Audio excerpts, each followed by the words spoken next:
ഇന്നത്തെ recipe Andhra style തക്കാളി പരിപ്പ് കറി. അവിടെ ഇതിന് പറയുക ടൊമാറ്റോ പപ്പു എന്നാണ്. പപ്പു എന്ന് പറഞ്ഞാൽ പരിപ്പ്. ആന്ധ്രയിലെ മെസ്സുകളിലൊക്കെ പോയി കഴിഞ്ഞാൽ ഇത് നമുക്ക് കഴിക്കാൻ കിട്ടും. വീടുകളിലും ഇത് ഉണ്ടാക്കാറുണ്ട്. വളരെ ഈസിയാണ്, നല്ല ടേസ്റ്റിയാണ്. നമസ്തേ, ഞാൻ ധന്യ. ഇത് വെജ് കേരള. എല്ലാവർക്കും വെജ് കേരളയുടെ ഒരു പുതിയ വീഡിയോയിലേക്ക് സ്വാഗതം. വീഡിയോ ഇഷ്ടപ്പെട്ടാൽ ലൈക്കും കമന്റും പിന്നെ ഒരു ഹൈപ്പും കൂടെ തരാൻ മറക്കല്ലേ. ഈ കറിക്ക് വേണ്ടി ഞാൻ തോരപ്പരിപ്പ് എടുത്തിട്ടുണ്ട് 3/4 കപ്പ്, മൂങ് ദാല് ചെറുപയർ പരിപ്പ് എടുത്തിട്ടുണ്ട് 1/4 കപ്പ്. രണ്ടും നന്നായിട്ട് വാഷ് ചെയ്ത് 30 മിനിറ്റ് നേരം സോക്ക് ചെയ്ത് വെച്ചിട്ടുണ്ട്, കുതിർത്ത് വെച്ചിട്ടുണ്ട്. ഈ കറി കുറച്ച് വലിയ അളവിലാണ് ഉണ്ടാക്കുന്നത്. ഒരു 5-6 പേർക്ക് കഴിക്കാവുന്ന പാകത്തിന്. ഇതിലെ മറ്റൊരു പ്രധാനപ്പെട്ട ഇൻഗ്രീഡിയന്റ് ആണ് തക്കാളി.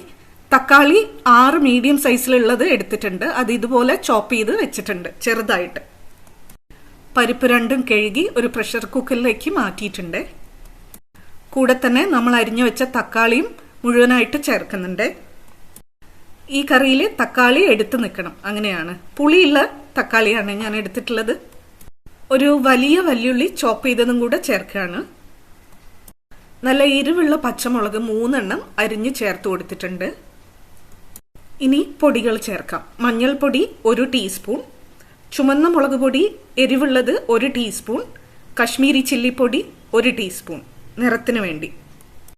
ഇതിന്റെ കൂടെ തന്നെ 1/2 ടീസ്പൂൺ കായത്തിന്റെ പൊടിയും കൂടെ ചേർക്കുന്നുണ്ട്. ഇപ്പൊ തന്നെ കുറച്ച് കല്ലുപ്പും കൂടെ ചേർക്കുന്നുണ്ട്. ബാക്കി നമുക്ക് പിന്നീട് അഡ്ജസ്റ്റ് ചെയ്യാം. ഇനി നമുക്കിതിലേക്ക് വെള്ളം ചേർക്കണം. 2 പരിപ്പുകളുടെയും ആകെ ക്വാണ്ടിറ്റി 1 കപ്പാണ്. അപ്പൊ നമ്മൾ ഇതിലേക്ക് ചേർക്കുന്ന വെള്ളം 3 കപ്പാണ്. വെള്ളം ചേർത്തു. പച്ചക്കറികളും വെള്ളത്തിൽ മുങ്ങി നിൽക്കുന്നത് പോലെ അഡ്ജസ്റ്റ് ചെയ്ത് കൊടുത്തു. ഇനി നമുക്ക് ഇത് കുക്കർ അടച്ച് 4-5 വിസിലിന് ഇത് വേവിച്ചെടുക്കണം. ഇതിപ്പം മീഡിയം ഫ്ലെയിമിൽ 5 വിസിൽ കഴിഞ്ഞ് ഞാനിത് ആ കുക്കർ തുറക്കുകയാണ്. വെജീസും അതിലുള്ള പരിപ്പുകളും ഒക്കെ നന്നായിട്ട് വെന്തിട്ടുണ്ട്. പക്ഷെ എന്നാലും ഇത് നമുക്കൊന്നുകൂടെ ഉടച്ചു കൊടുക്കണം. അതിനുവേണ്ടി ഒരു പൊട്ടറ്റോ മാഷറോ അല്ലെങ്കിൽ കുഴിവുള്ള ഒരു കരണ്ടിയോ വെച്ചിട്ട് നമുക്ക് ഇത് നന്നായിട്ട് ഉടച്ചു കൊടുക്കാം.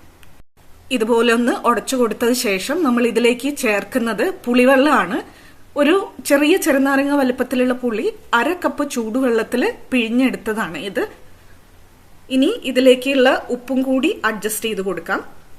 എന്നിട്ട് നന്നായിട്ടൊന്ന് മിക്സ് ചെയ്തതിന് ശേഷം വീണ്ടും അടുപ്പത്തേക്ക് മീഡിയം ഫ്ലെയിമിൽ അതൊന്ന് നന്നായിട്ട് തിളയ്ക്കണം. 1 മിനിറ്റ് നേരം തിളയ്ക്കണം, കാരണം പുളി വേവാനുണ്ട്. ഇതിപ്പം പരിപ്പ് തിളയ്ക്കാൻ തുടങ്ങിയിട്ടുണ്ട്. പരിപ്പ് തിളയ്ക്കാൻ വെക്കുമ്പോൾ ഇടയ്ക്കിടയ്ക്ക് ഇളക്കി കൊടുക്കാൻ മറക്കല്ലേ കേട്ടോ, ഇല്ലെങ്കിൽ അടിയിൽ പിടിക്കും. ഇനി ഇത് അടുപ്പത്തൊന്ന് മാറ്റി വെക്കാം. അതിലേക്ക് നിങ്ങൾക്ക് ഇഷ്ടമാണെങ്കിൽ മല്ലിയിലയും കൂടെ ചേർത്തിട്ട് ഒന്ന് ഇളക്കി കൊടുക്കാം, ഇതിന്റെ ചൂട് പോകുന്നതിന് മുന്നേ. ഇനി ഇതിലേക്ക് താളിക്കാൻ വറവിടാൻ ഒരു പാത്രം അടുപ്പത്ത് വെച്ചിട്ടുണ്ട്. അതിലേക്ക് 1.5 ടേബിൾ സ്പൂൺ വെളിച്ചെണ്ണ ചേർത്ത് കൊടുക്കുന്നുണ്ട്. കൂടെ തന്നെ 2 ടീസ്പൂൺ നെയ്യും. നിങ്ങൾ വീഗൻ ആണെന്നുണ്ടെങ്കിൽ നെയ്യ് ചേർക്കണ്ട, പകരം നിങ്ങൾ ഉപയോഗിക്കുന്ന എണ്ണ തന്നെ ടോട്ടൽ എടുത്താൽ മതി. ആന്ധ്രയിൽ അവർ ഇതിന് കൂടുതലായിട്ട് ഉപയോഗിക്കുന്നത് നിലക്കടല എണ്ണയാണ്.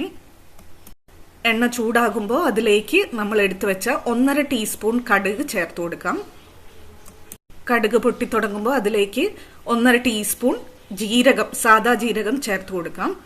ജീരകം പെട്ടെന്ന് പൊട്ടി തുടങ്ങും. ആ പൊട്ടി തുടങ്ങുന്ന സമയത്ത് ഇതിലേക്ക് നമ്മൾ ചേർക്കുന്നത് ചതച്ചു വെച്ച, തോലോടുകൂടി ചതച്ചു വെച്ച വെളുത്തുള്ളിയാണ്. തോല് കൂടി നമ്മൾ എടുക്കുമ്പോൾ നന്നായിട്ട് ക്ലീൻ ചെയ്യാൻ മറക്കല്ലേ കേട്ടോ. വെളുത്തുള്ളിയുടെ പച്ചപ്പൊന്ന് പോയി അതിന്റെ നിറം ഒന്ന് ചെറുതായിട്ട് മാറി തുടങ്ങുമ്പോൾ, ഇതുപോലെ ആകുമ്പോൾ നമ്മൾ ഇതിലേക്ക് നമ്മൾ എടുത്തു വെച്ചിട്ടുള്ള വറ്റൽമുളക് പൊട്ടിച്ചതും കറിവേപ്പിലയും ചേർത്ത് കൊടുക്കാം. വറ്റൽമുളക് ഒരു 3-4 എണ്ണം മതി. കറിവേപ്പില 1-2 തണ്ട് അത്രയും ചേർത്ത് ഒരു 5-6 സെക്കൻഡ് മാത്രം വഴറ്റി കൊടുത്തതിന് ശേഷം ഇത് നേരെ ഉടനെ തന്നെ കറിയിലേക്ക് ഒഴിക്കാം. നന്നായിട്ട് ഒന്ന് ഇളക്കി കൊടുത്തു കഴിഞ്ഞാൽ നമ്മുടെ ആന്ധ്ര സ്റ്റൈൽ തക്കാളി പരിപ്പ് കറി ഇവിടെ റെഡിയാണ്. നമ്മുടെ അടുക്കളയിലുള്ള ഇൻഗ്രീഡിയൻസ് മാത്രമല്ലേ ഉള്ളൂ ഇതിന്, എന്ന വെറൈറ്റി ഒരു കറിയുമാണ്.